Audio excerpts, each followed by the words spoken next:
Salamat po, Mr. Chair. Dahilan sa Tagalog po ang inyong opening remarks. Hayaan po niyo ko na mag-English naman.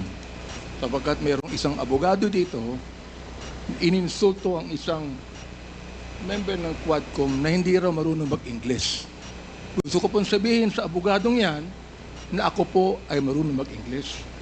Baka mas marunong pa ako sa kanya mag-English. Ito po ang opening remarks ko sa ating Senior Deputy Speaker, sa ating Deputy Speaker, sa aking mga co-chairs, ladies and gentlemen, colleagues, at mga kababayan. Today marks a significant development in our ongoing inquiry. Gusto ko yung abogado natin na nang insulto dito sa isang member natin dito, makinig na mabuti at i-correct niya ang English ko kung kinakailangan. For the first time, former President Rodrigo Duterte will appear before this committee to answer questions posed by his members. I would like to begin by thanking him for his presence. Thank you, Mr. President, for coming here. Rest assured po that Congress recognizes your role as our former president, and we will extend to you the respect that the position deserves. Maraming salamat po. Respect, but not deference, Mr. Chairman. However, my friends, colleagues, let me draw a clear line here. While we should be respectful, we cannot be differential. Mga kababayan, watching today with us, it is important to stress that respect and deference are two different things. It is vital that we, as representatives of the people, remember that distinction, because our ultimate allegiance is not to any one individual, no matter how high their office. We answer to a power greater than any president. We answer to the Filipino people and to God. As Scripture reminds us in Romans 10:3, and I quote, "Since they did not know the righteousness of God and sought to establish their own, they did not submit to God's righteousness." Our fidelity belongs to the Lord alone.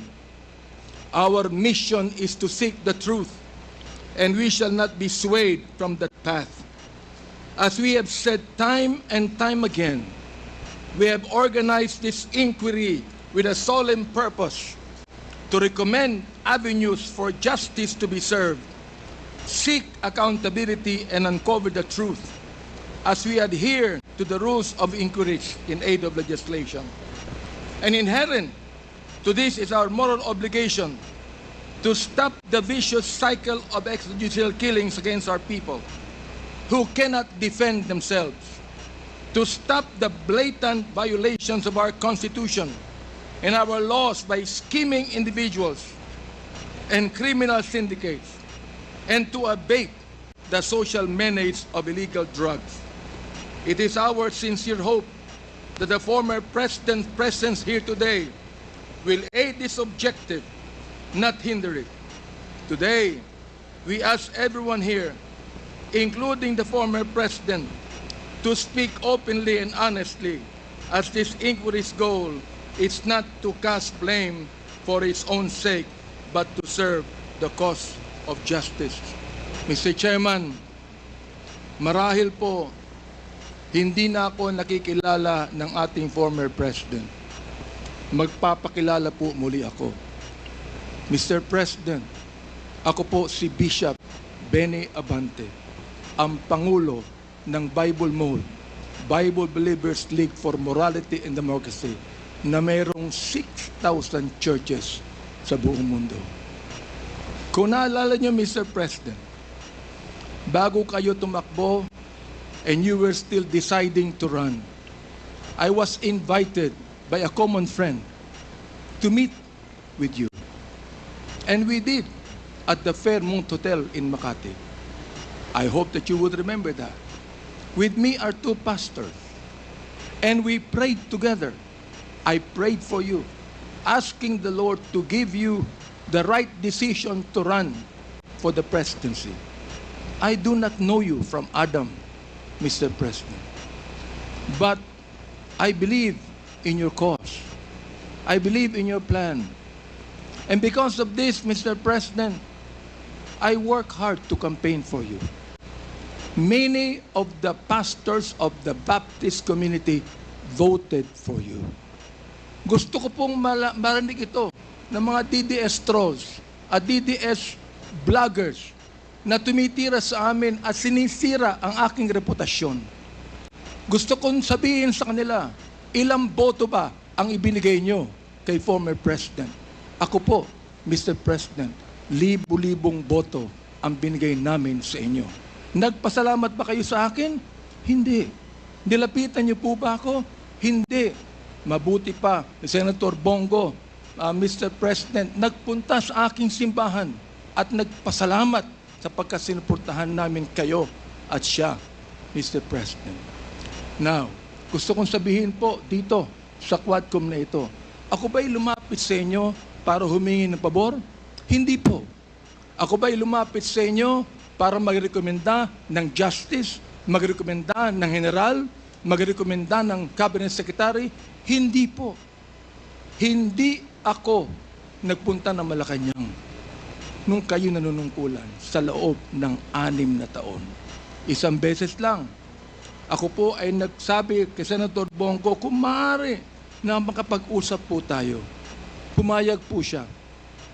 At nag-usap po tayo, if you would remember that, Mr. President. Nag-usap tayo confidentially. Ano pong ginawa ko? Binuksan ko po ang Biblia. Ipinakita ko sa inyo na walang ibang tagapagligtas kundi ang Panginoong Kristo. Ipinakita ko sa inyo ang maaaring magbago ng buhay natin, walang iba kundi ang ating Panginoon. Sinabi ko sa inyo ang nakalagay sa John 3:16, for God so loved the world that He gave His only begotten Son, that whosoever believeth in Him should not perish, but have everlasting life. Binantayan ko ang inyong panunungkulan. Nakita ko na maganda ang plano nyo. Nakita ko po, Mr. Chair, na ayaw ng Pangulo na itong bansang Pilipinas mahulog sa kamay ng mga drug lords at drug traffickers. Maraming salamat po sa inyo. Nagsimula kayo ng war on drugs. Kami mga kapastoran, believe po sa inyo, sa inyong ginawa. Sabi nyo, 6 months lang, kaya nyong tapusin ang war on drugs na ito. Inabot po kayo ng 6 na taon. Hanggang ngayon, meron po tayong war on drugs. Hindi po namin nakalain, Mr. President, na sa war on drugs na yan, mamamatay ang more than 30,000, Mr. President. Hindi ko akalain na more than 7,000 na mga drug pushers ang mamamatay sa kamay ng mga kapulisan at sa kamay ng mga riding in tandem. At sinabi po ng ating ibang kapulisan, at gusto kong sabihin, hindi po lahat ng kapulisan, sapagkat ang karamihan po ng ating kapulisan, mga mabuting tao, at nais protektahan ang bansang ito. Pero, ang ilang mga pulis pumatay po.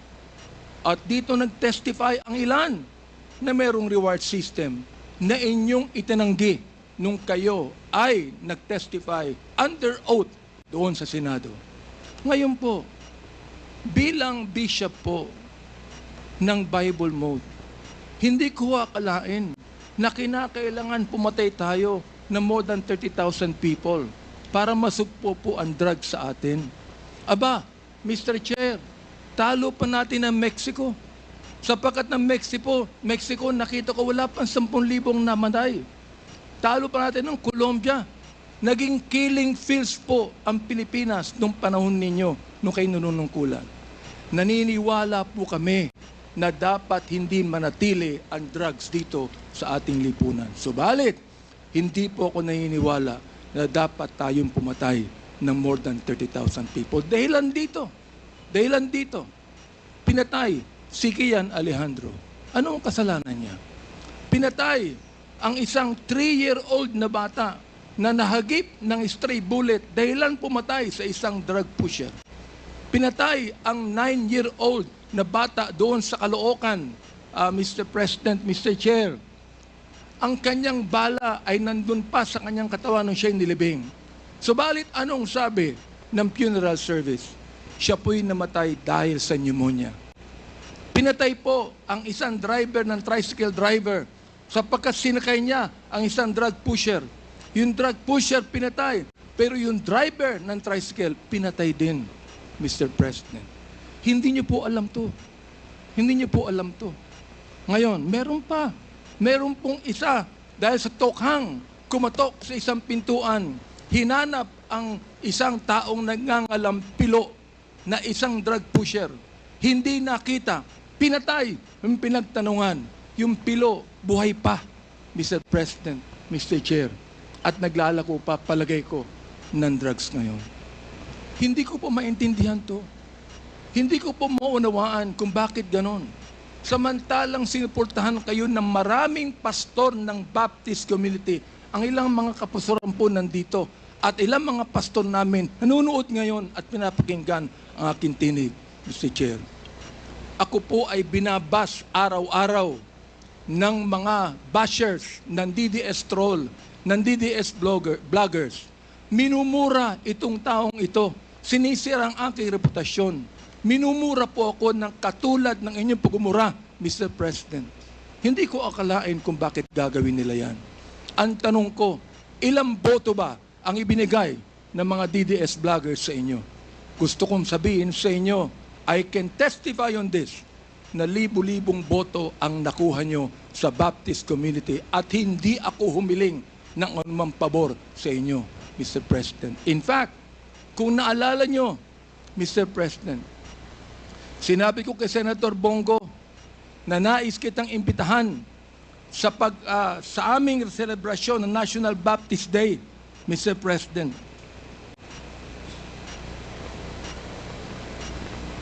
Nihinto ko lang po yung pakikipag-usap na ito ni Delga sa ating Presidente para po makapakinig po sa akin ng tama. Inimbitahan ko kayo. Nagpunta ho kayo, Mr. President.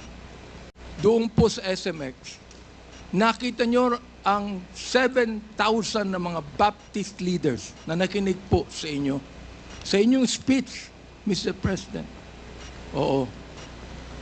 Doon po sa speech ninyo, sa harapan po ng mga bishop at ng mga pastor, nagmumura kayo. Pinagbigyan po namin kayo. Kahit na hindi maganda sa amin makarinig ng mura, pinagbigyan po namin kayo dahil kayo ang Pangulo at dapat namin kayong irespeto, Mr. President. Andito ho ako, nakaupo sa harapan nyo. Nagpapasalamat sa pagkakataong ito na masabi ko ng buong katapatan sa inyo ang ginawa ng more than 6,000 na mga kapastoran ng Bible Mode para sa inyong eleksyon bilang Pangulo ng Pilipinas. Nung akin pong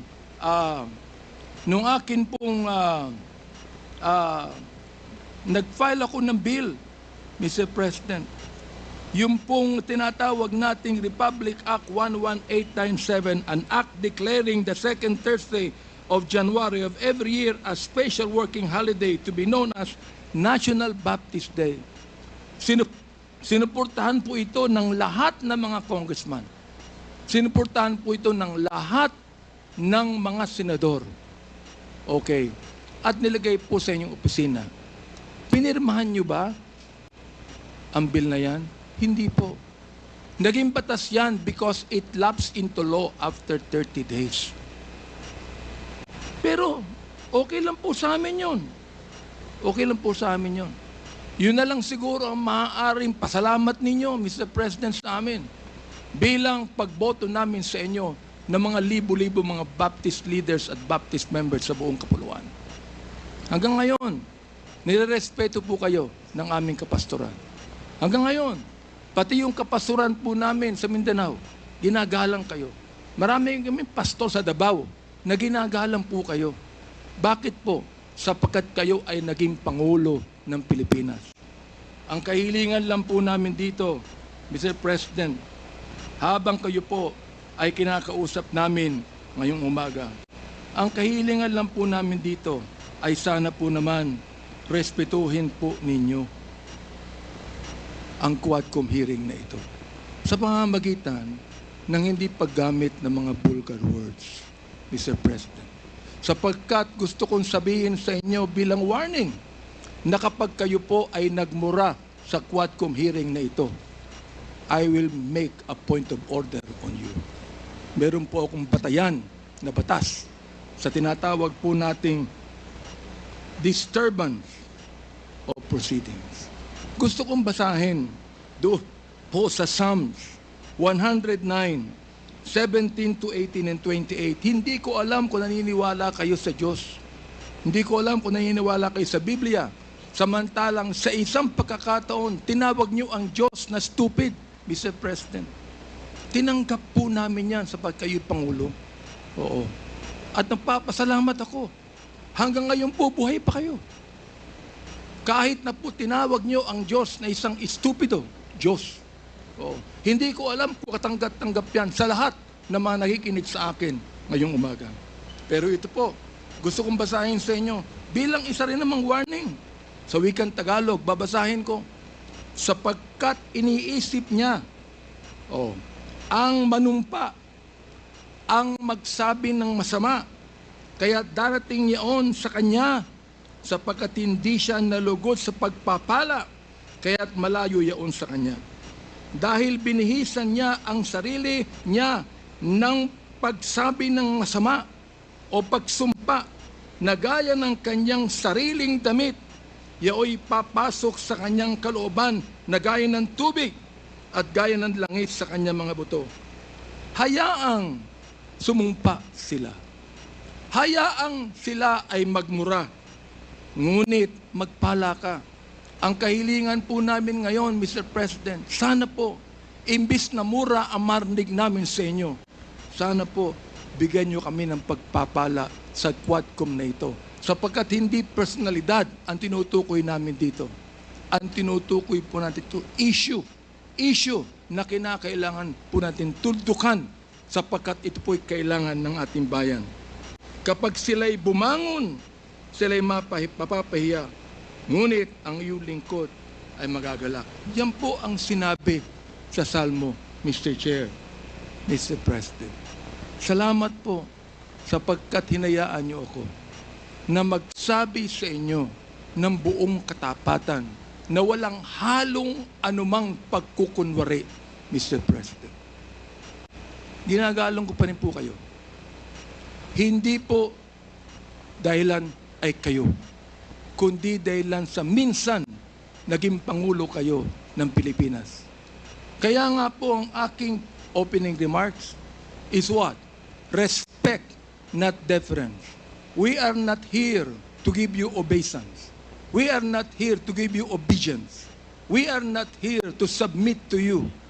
We are here as equal members of this House, Mr. President, Mr. Former President. You are now a private citizen. And I hope and pray that you would give us equal respect as we give you equal respect today. Maraming salamat po, Mr. Chair. Thank you.